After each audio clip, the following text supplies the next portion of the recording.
Вие сте со утринската програма на Телма. Ова утро да си кажеме за затворите во Македонија, во кои состојбата е катастрофална. Тие се слика на македонското општество. Во продолжение зборуваме со заменик народниот правобранител Сонја Трифуновска. Господја Трифуновска, добро утро, добро дојдовте во студиото на Телма. Рековме ке зборуваме за затворите. Вие како заменик народен правобранител имате можност, односно тоа ви е работа, да одите често во ненајавени посети во сите македонски затвори и да пишувате извештаи за состојбата таму. И сите извештаи досега се горе-доле слични и главната констатација во нив е дека состојбата во македонските затвори е катастрофална. Не е прегрубо ако кажеме така. И веројатно не знам дали ќе се согласите со мене не како Трифуновска заменикот народен правобранител, туку како Сонја, граѓанин на Македонија која имала можност, привилегија или задача да влезе во затворите, дека со сликата од таму не е многу сменета од тетовирање на Столе Попов од раните 90-ти години. Така. Така ли е? Еве, може ли да споделите каква е сликата во еден македонски затвор? Еве, во најголемиот, например, во Идризово, сте влегле повеќе пати. Последната посета таму, да ја опишете накусо. Значи, кога влеговме со тимот, добро утро најнапред до сите гледачи на утринската програма на Телма. Јас како заменик народен правобранител, јаве не како заменик, туку и како обичен граѓанин, како Сонја, кога прв пат влегов таму, значи го разгледав затворот, прво немаше и доволно време толку многу да се разгледа, меѓутоа со тимот кога ги разгледавме, особено затвореното оделение, така нареченото затворено оделение и амбуланта, состојбата што ја видов таму е ужасна. Каде од една страна осудените лица треба да издржуваат својата казна, од друга страна условите каде што треба да издржуваат таа казна навистина се катастрофални. Благ е изборот катастрофален. Донесовте некои слики. Може ли да дадете вака и усмен опис на тоа што ве затекна таму? Отидовте во ненајавена посета, во ненајавена посета, надлежните време се надлежноста на народниот правобранител да ги посетува затворите ненајавено, да мониторира за условите и за начинот за извршување на санкциите во затворите.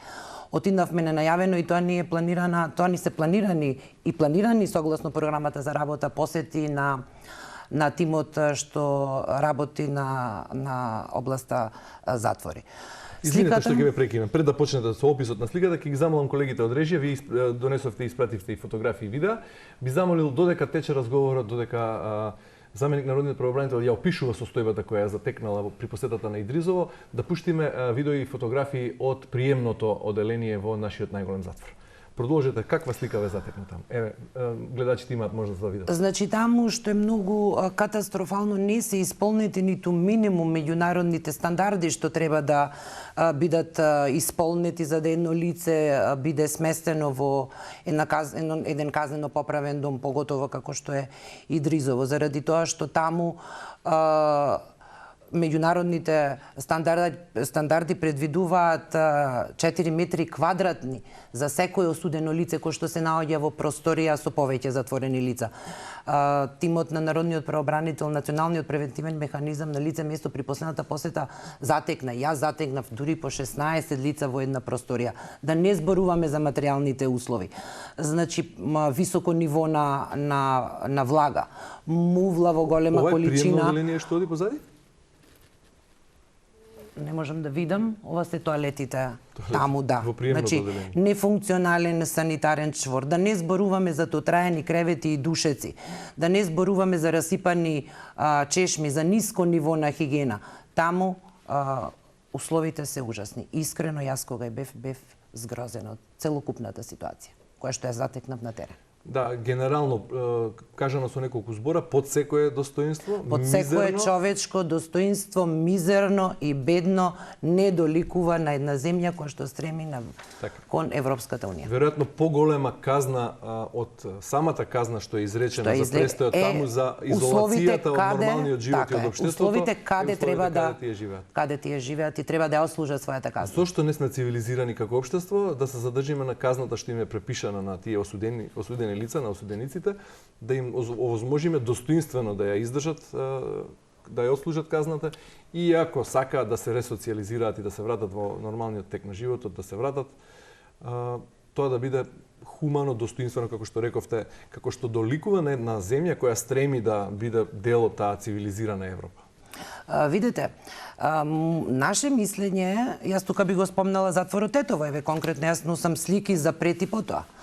Како еден добар менаџерски тим може да изменаџира целокупната работа. Ние имаме затворено, конечно, од темел реновирано затворено оделение, приемното оделение. Погледнете слики да видите колку тоа изгледа добро согласно сите меѓународни стандарди.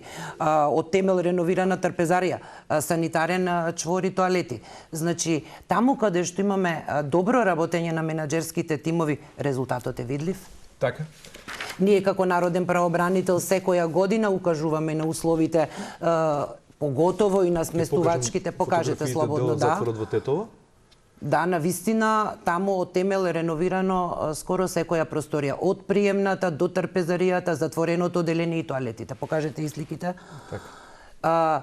Сакам да истакнам и друго, дека ние како народен правобранител секоја година доставуваме извештај со нашите општи констатации за тоа што се случува во затворите и истите и препорачуваме наши препораки како тоа истото да се надмине, меѓутоа како што знаете, се уште состојбата е во затворите крајно загрижувачка. Трифуновска, вие како заменик народен правобранител под чија надлежност се затворите, рековте, правите посети, еве го посочивте затворот во Тетово како позитивен пример. Во продолжение ќе понудиме уште еден позитивен пример или нешто што беше на пат да стане позитивен пример, а тоа е поправниот дом за деца. Поправниот дом, така. Да, за деца, за малолетни лица, осудени кои мора да издржат казна исто така во Тетово, во селото близу Тетово, Волковија. Волковија, така. Меѓутоа, таму пак проблем е образовниот процес, но за тоа ќе зборуваме малку подоцна, а ако се согласите, ќе им овозможиме и на гледачите да се вклучат во програмата, со цел ако имаат некакво искуство свое или некој свој близок таму, или па можеби некој затворени како не гледа од отвореното оделение каде што имаат пристап до телефони, можеби ќе се вклучи во програмата и ќе ни каже нешто. Но претходно би ги замолил колегите од режијата да ни го пуштат прилогот од колешката Даниела, нашата дописничка од Тетово, која направи репортажа од Волковија, како што реков, воспитно-поправниот дом за деца во Тетово, кој беше на пат да стане светол примен, бидејќи е изграден во поново време и условите внатре не се мизерни и катастрофални како што се во поголемиот број затвори во Македонија, меѓутоа таму не достига образовен процес. Таму има 19 штитеници или барем толку имаше минатата година, меѓутоа тие деца немаат образовен процес, односно немаат право на образование, значи не посетуваат училиште, нешто што е со устав загарантирано граѓанско право. Да го видиме прилогот на Даниел. Веќе 2 години децата кои се судриле со законот престојуваат во објектот на воспитно-поправниот дом Тетово, лоциран во селото Волковија, откако долги години беа префрлани од еден во друг затвор. Таму штитениците имаат соодветни услови кои ги задоволуваат меѓународните стандарди и кои соодвестуваат за овој вид на превоспитување на прекршителите, велат од раководството на установата. Децата од оваа категорија конечно по подолго време ги добија условите, односно ја добија оваа институција што ја заслужуваат, институција со поевропски стандарди, каде што се задоволени сите нивни потреби. Јас сум задоволен како менаџер на оваа институција од напредокот, односно она што го успеавме заеднички 2 години да им помогнеме и овозможиме на децата успешно да се ресоциализираат. Децата се вклучени во многу активности како во домот, така и надвор од домот. Но штитениците се без континуиран процес на образование, затоа што истиот се спроведува како проект. Наставата сега е во прекин, а од раководството велат дека се во преговори со Министерството за образование да имаат училиште во самиот дом.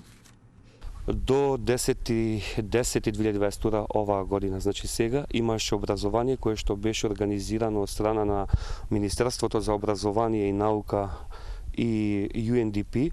Имаше договор склучено со средното училиште Макаренко од Скопје, кое што е единствено такво училиште во нашава држава за образование, но проектот заврши, прекина договорите на наставниците кои што ја изведуваа наставата во нашиот дом и сега во контакт сме со министерот за образование бидејќи образованието треба да биде организирано од страна на Министерството за образование. Ние сме тука како институција која што сме должни да обезбедиме само услови за да се одвива образованието, но како што кажав, во контакт сме со Министерството и со министерот, се работи на некои точки, членови од законот за возрастни, што треба да бидат променети за системски да се реши проблемот во нашава институција со образованието, односно да има образование, училиште основно во самата институција да биде тука, а не да доаѓаат наставници од надворешните училишта.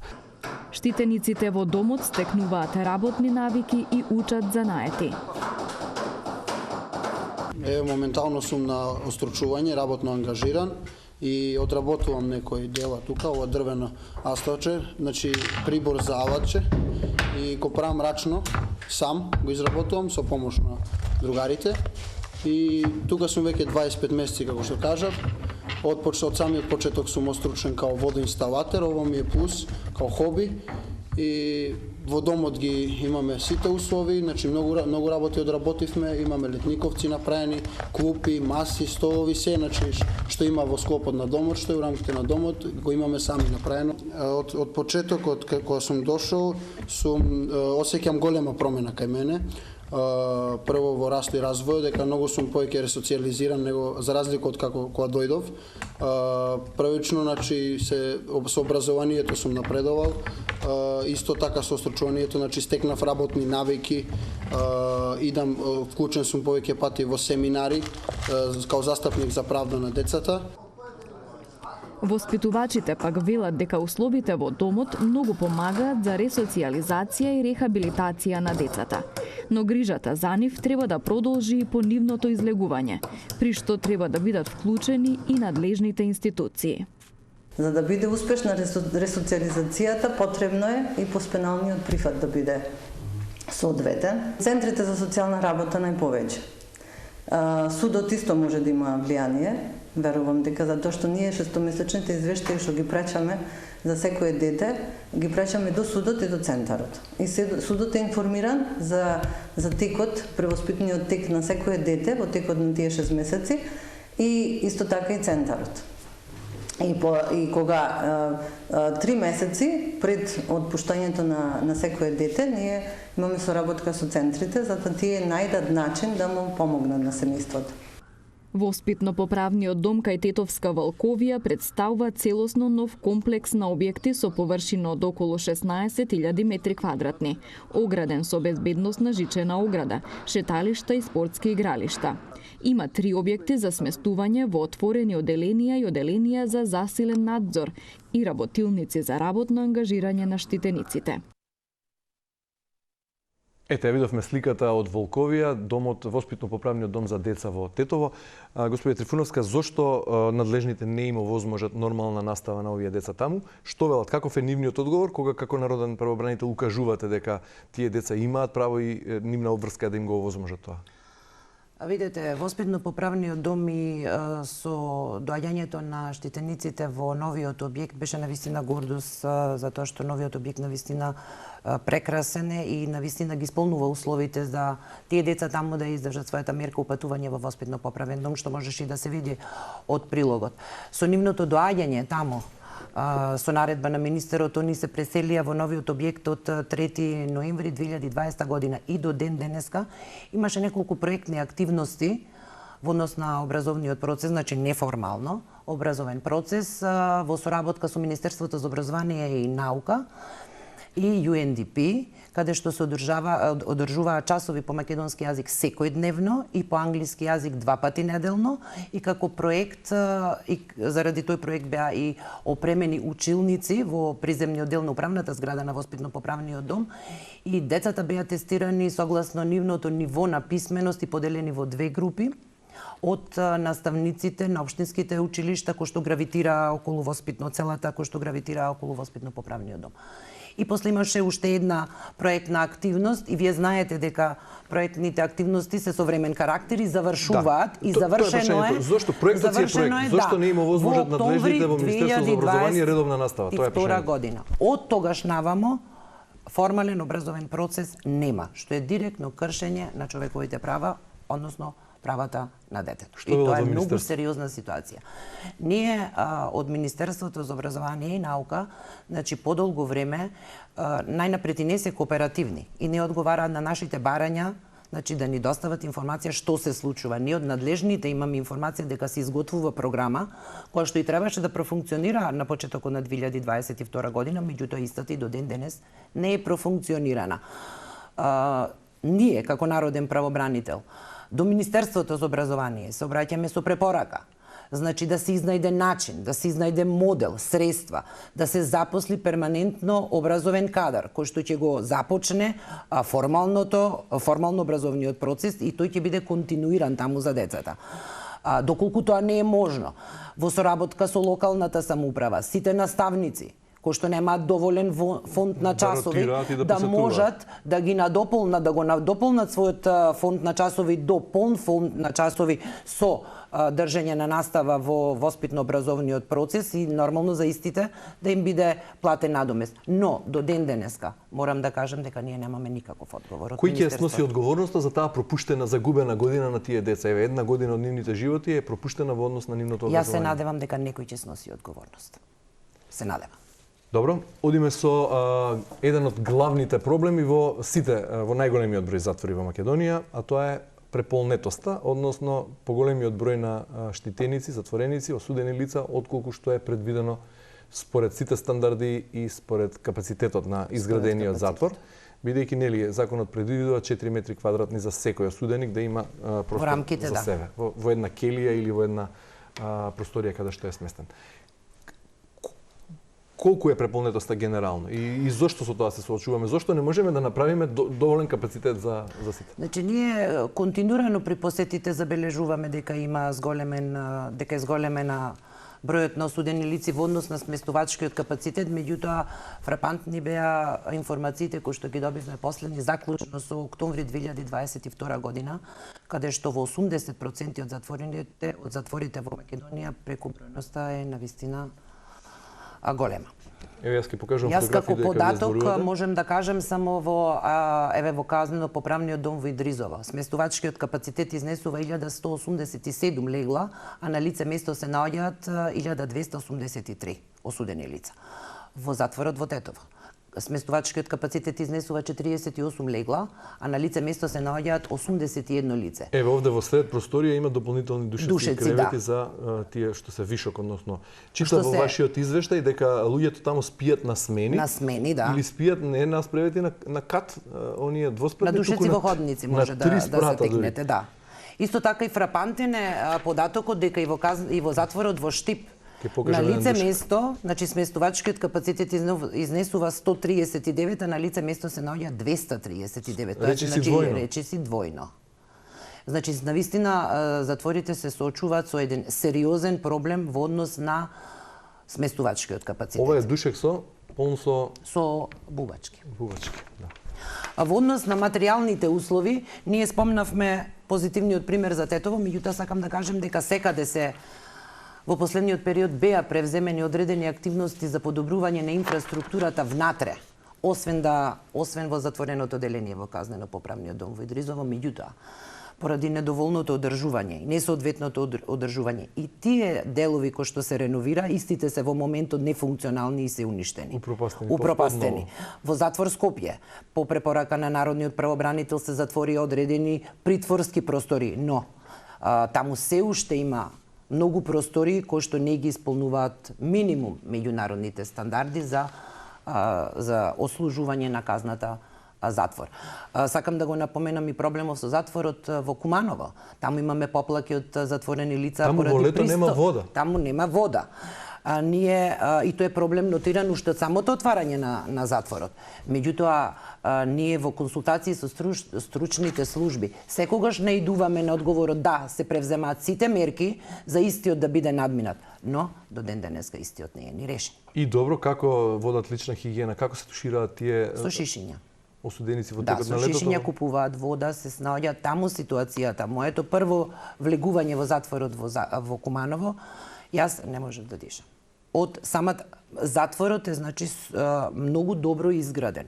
Тој е нов, релативно е нов, убаво изгледа. Условите се добри, меѓутоа Ево уште една фотографија од Идризово, Меѓутоа недостатокот на вода. водата во затворот во Куманово е страшен. И што е надлежните во Министерството за правда во однос на решавањето на проблемот со водоснабдување на затворот во Куманово? Ете нова зграда изградили? Нова зграда, убаво се изгледа таму, условите се добри. Јас кога бев на последната посета, разговарав со менаџерскиот тим таму со директорот и рече сега во моментот се прават напори и истиот да биде решен. Меѓутоа, моите информации се дека до ден денес тоа не е решено. Тие луѓе таму се, значи, дополнително казнети Дополнително се казнети со недостиг на вода.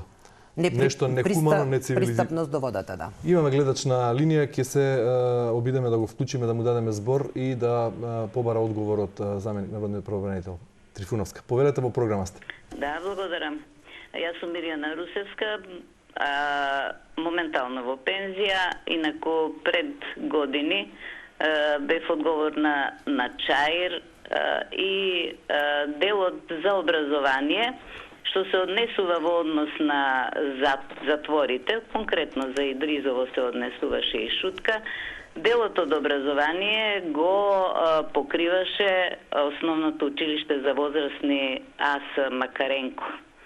Што значи, програмите Бирото за развој е задолжено да ги донесе за тие целни групи, односно Министерството за образование. Значи, на последниот извршител не треба да се бара вината, туку од чело, од озгора, кој е одговорен. Министерството за образование. Јасно и гласно да се каже зошто не се донесени програмите, исто како и за основното, што доцнати учебниците и така натаму, да не ги мешаме работите.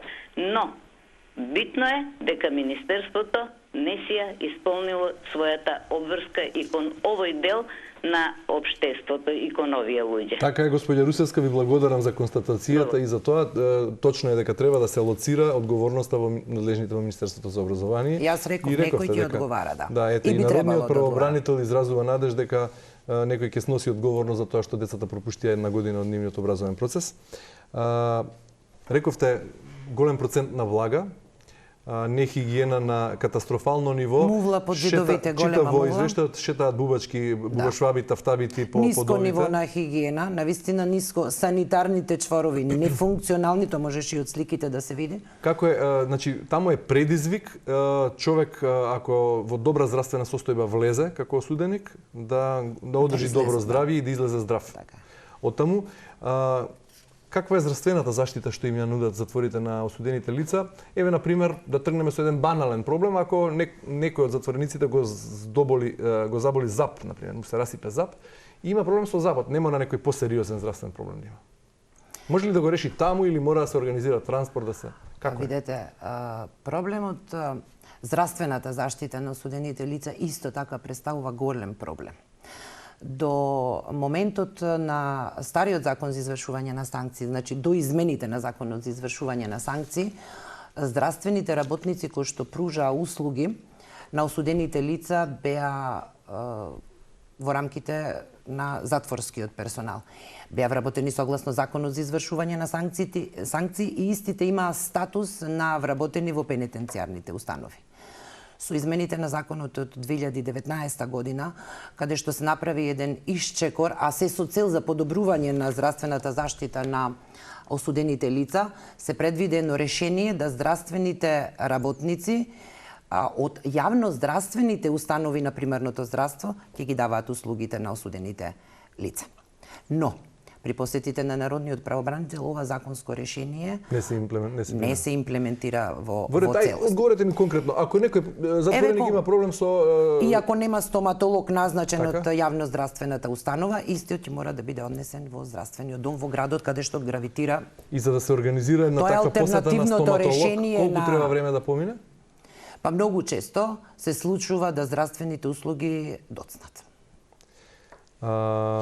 Имаме ние поплаки по тоа, по такви прашања, значи тимот работи на тоа, меѓутоа, она што сакам да го кажем е дека со преминување на надлежноста на здравствените работници од управата на затворите, односно од управата за извршување на санкции на Министерството за здравство, навистина представува еден голем проблем затоа што се игра пинг-понг со надлежностите на здравствените работници и често пати, многу често пати, управите на затворите навистина имаат сериозен проблем и мораат да бараат алтернативни решенија. Еве ви го одговорот на вашето прашање, истите затворени лица да ги носат во здравствените установи, за да им се пружат здравствените услуги, затоа што немаат доволно медицински персонал во установите. Да. И добро оправдание се има да се префрлат на надлежните институции. И народниот правобранител навистина смета дека здравствената заштита представува еден заложник на едно системско решение за кој што планира да поведе иницијатива во блиска иднина. За жал оваа тема е неисцрпна и треба многу време. Имаме можност да вклучиме само уште еден гледач. Добро утро, во програма сте. Ако имате прашање до заменикот народен правобранител, повелете. Ало? Да, ве слушаме. Добро утро. Добро утро. Земолам да ви кажам, затворот во Идризово не е казано поправен дом, тој е казнено насилнички дом. И немаат заштита. Нити од управата, нити од работен. Внатре насилници, со ножеви и лихвари, продавачи на дрога и се што има. Од каде го знаете вие ова? Какво искуство имате вие? Искуство од човек кој што е внатре. Тоа е. Еве и во извештајот на народниот правобранител повеќе осудени лица, констатирано е во вашиот извештај, истакнаа дека не се чувствуваат безбедно и дека секој ден се трудат да преживеат. А ова е особено случај во казнено-поправниот дом Идризово или како што нашата претходна гледачка го нарече, казнено-насилнички дом, каде што луѓе се шетаат со ножеви и веројатно владее правдата на посилниот. Токму затоа испомнав дека во тоа така наречено затворено оделение во Идризово, каде што има сериозен проблем во однос на сместувачкиот капацитет, таму е сместена повеќе од половината на осуденичката популација, значи ако имаме 1283 на лице место, околу 500 осудени лица се сместени токму таму во нечовечки услови. И како сакате да не владе тоа што соговорничкава го кажува дека владе. Да, амнестијата не е решение. Еве, пример за тоа е не е решение. Состојбата, значи колку и да се амнестираат тие полесно осуденици со полесни кривични дела, нема да ги ослободи креветите во казнените установи, така. Поентата нели во право се учи дека поентата на затворите е да се спречат другите потенцијални престапници на законот или пак тие што веќе го прекршиле да го повторат делото и да се ресоциализираат. Меѓутоа тоа во Македонија некако за сега тешко ни оди. 3 децени не успеавме да ја смениме сликата од тетовирање. Сликата во затворите затоа што не се исполнува ниту еден од предусловите за успешна ресоциализација. Значи, за да имаме ние една успешна ресоциализација, а тоа подразбира, значи, осуденото лице, нели има една компонента, тоа е казнената, веќе издржува казна, мора и да се превоспита, за да што поуспешно се интегрира во општествениот живот надвор, после ослужувањето на казната. Значи, треба да има образование, стручно способување, како што го нема, нели? Треба да се превземаат одредени мерки, активности за стекнување на одредени вештини и квалификации кои што ќе можат да ги употребат, значи согласно некои занаети, значи изучување на некои занаети како би можеле во иднина кога ќе исполнат казната затвор, кога ќе ослужат да можат да се вратат во системот и во работниот процес. И во работниот процес. Да бидат работно ангажирани внатре и надвор од институцијата. Треба да постојат психијатри. Јас не спомнав, еве сега спомнав дека во затворите нема психијатри или па тие ординираат повремено согласно договори кои што ќе ги склучат управите на затворите со јавноздравствените установи. Значи треба да се има еден индивидуализиран пристап до секој осудено лице. Значи да се дојде до причината зошто тој го сторил тоа кривично дело и истото да не го повторува.